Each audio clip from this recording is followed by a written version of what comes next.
Okay, good evening, all of you. Um, Here I have a small strip of paper, and suppose if I blow some air over here, right? Our intuition tells us that as the air is blowing here, the paper will get pushed downwards because the air is going to push it down. But let's see what happens.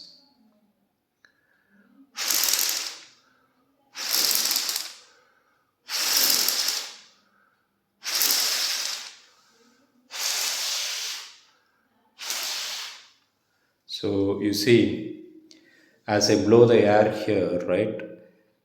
Counterintuitively, right? So what happens is the paper is actually rising up.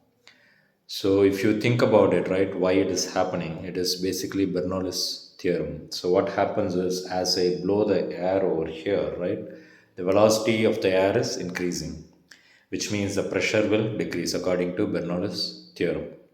So that means when the pressure is lower here and the pressure here is atmospheric or higher pressure than this, which means the higher pressure is going to push it to the lower pressure.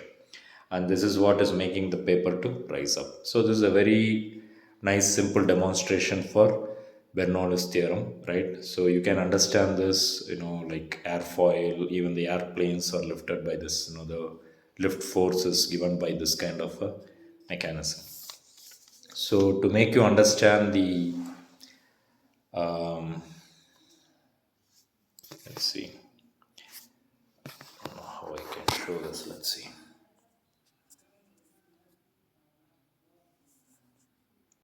To make you understand the equations involved, so look at this. So let's see.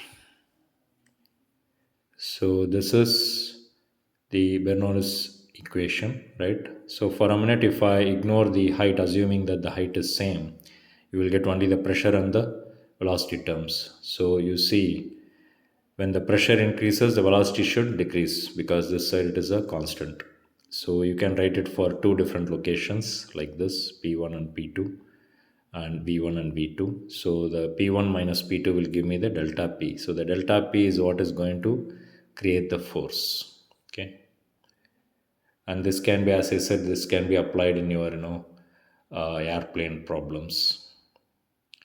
So here, this is the gravitational force and this is the lift force. So if they say, if the problem says that it is in level flight, then these two should be equal. And how do you calculate the lift force? Change in pressure or delta P, difference in pressure multiplied by the area, mainly the wing area. So if I know this one, I can find this one. This and this are equal. If I know this one, right? So, and if the area is given, then I can find the delta P. And if I know the delta P, I can find the velocities involved. So most probably they will give you one velocity. They will ask you to find the another velocity.